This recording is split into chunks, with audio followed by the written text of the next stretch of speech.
Okay, this is how you're going to get this guy, I think, or else it'll be in two parts because it'll ship in a priority mailbox. What I think you should do first is just install it. We can mess around with it later, but it ships with two shims in it already. And everything should line up. If it's a fender, this little thingy I made,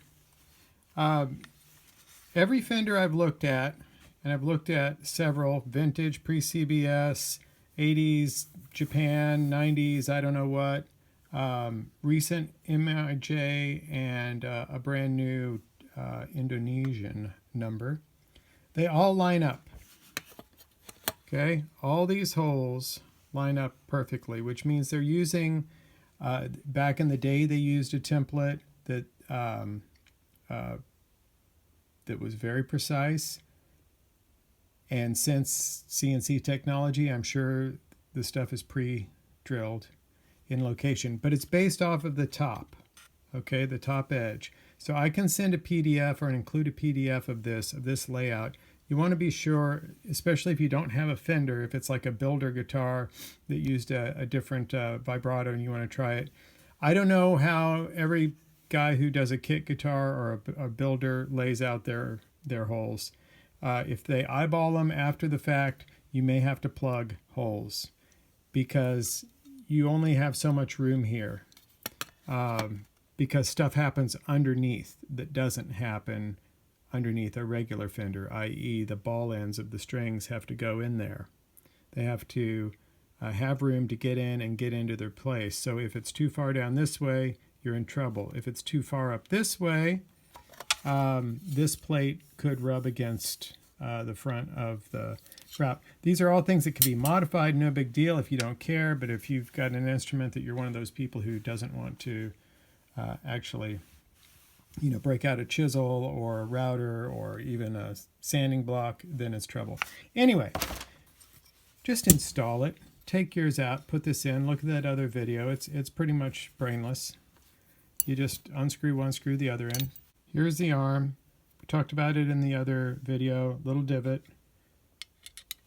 Slides right in. You can see when it's engaged. And clockwise tighten.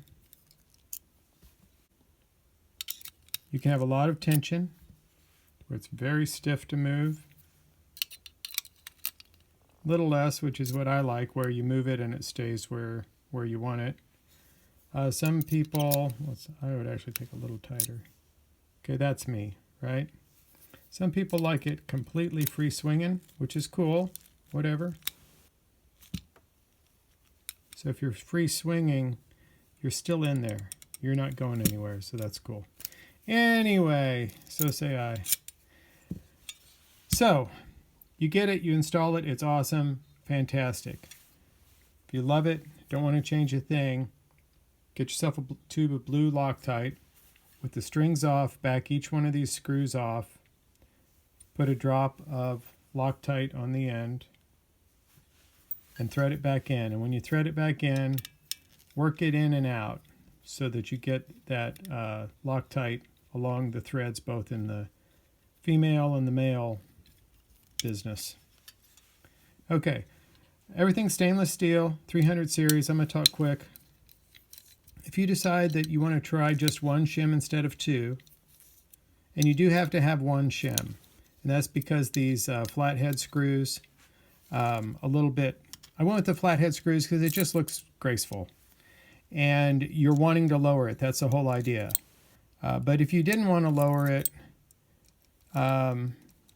at all, I'd have to do another run that doesn't have countersunk screws. The reason for that is a little bit of these screws, get that guy out of the way, because I used a thinner top plate than the screw bevel, a little bit of that bevel is exposed on the underside. And so your first shim absorbs any of that space. It's not a big deal at all. You get a super nice snug fit.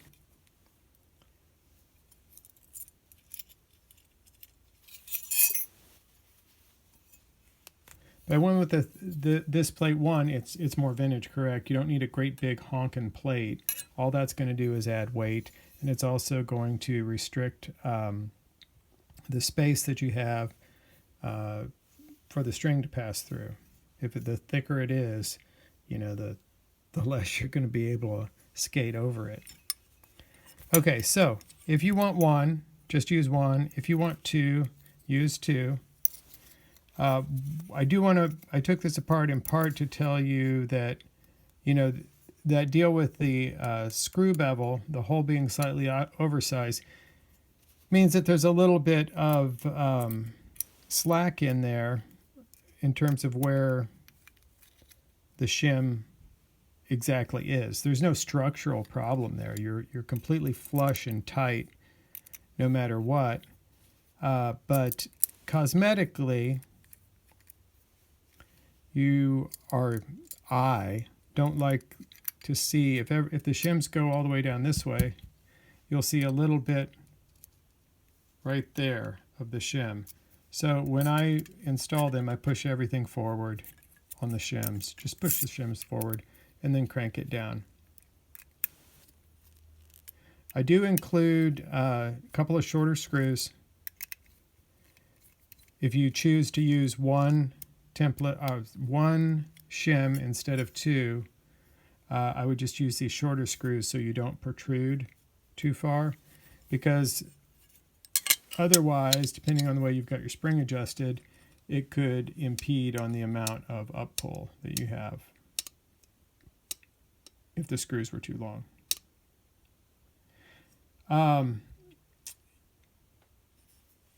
Even with these screws, though, you can see the plane of where the get that in the angle. With the shims, you have all the clearance in the world, that a non-shimmed unit would have, so it should not impede your amount of up pull. I also ship with this spring. I tried a lot. I kind of like this one more than any of the others for my style of playing. But you're most likely replacing it with something else. Or replacing something else with this. So feel free to use your own spring. Ours is 1/8 of an inch taller. And if in future runs I source out a specialty spring that's like the most super awesome spring known to man, or have one custom made rather, I'll make it available to you. Don't think I'd be a jerk about that. I would definitely get them to you for minimal cost. Okay. Only other thing here to mention, I think, is several things. So let me take this apart. When it's shipped to you, this arm housing is mounted with these screws. It also holds down this plate. They have Loctite on them already. Don't mess with them. They're great. The screws are threaded all the way in, lock thread the length. This guy here, this adjustment screw, that is set to a specific depth that you do not want to mess with. So don't put that in there. This is the only thing you're really going to adjust once the thing's together, is this, and you can't lose it. If you went all the way down, you'd hit a bearing that would make you stop. When you back up, you're going to hit the plate because the hole in the plate is smaller than the diameter of the screw. So you can't lose it. Don't try and crank something up and out through the plate. You don't want to do that. All right, what else do I have to talk about here? I'm trying to race through this because I keep getting kicked off because I run out of memory on my phone, and my kids just fill up my phone with all sorts of ridiculousness, and so I just keep having to delete stuff and start talking fast. Looking at my notes, I'm string play Vince. Yeah. Okay. what else do I want to tell you? I just want to, let you know what you're getting. So some of these units had a hard line milled in here to act as a pivot point against the fulcrum plate, which is this guy here. I was, I talked a lot with folks who are smarter than me about this, and was told that it just isn't necessary. Your fulcrum plate is going to find its center under string tension. And the fact that we've introduced not one but two shims options on where this can be, you're changing the physics of where this contact is anyway, in theory. So I just went with the smart folks. There is no line milled in there, and we've road tested it, field tested it, whatever you want to talk about. I've sent it out with guys. I've had, there's been no issues of any sort of travel associated with that. So I don't want to say I'm being a myth buster, but I honestly don't think it's necessary, and it has not proven necessary. But just full disclosure, when you crack it open, if you don't see that, don't freak. Also, the arms, I've got this awesome jig that my friend Dan built. There are tooling marks when you bend metal. There's a little tooling mark there. Tooling mark there. I'm not going to sweat it. I'm going to be honest with you. I'm not going to sweat it. I've looked at the other ones on the market. They have tooling marks. And I mean, you can sand all day if you want and get rid of that. You're going to change a little bit of the diameter in the process in those spots. You can take a Scotch-Brite pad and try and dull it if it bothers you.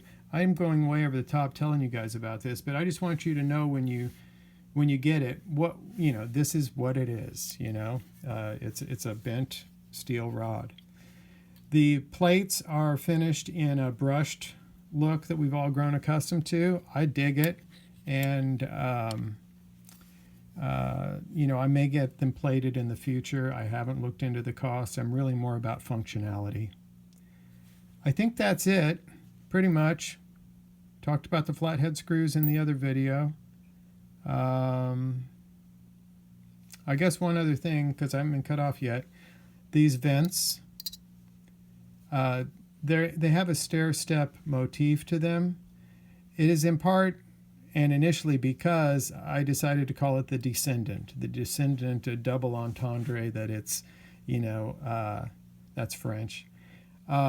Descended from Leo's original design, but also that the string plate descends below the top plane of the guitar.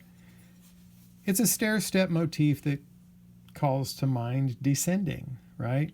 But it has the added benefit of the larger core strings here actually need a little bit more room to pass because frankly it's just a larger diameter that's passing through there, both above and below. And so it's a nice little functional reason for the design as well.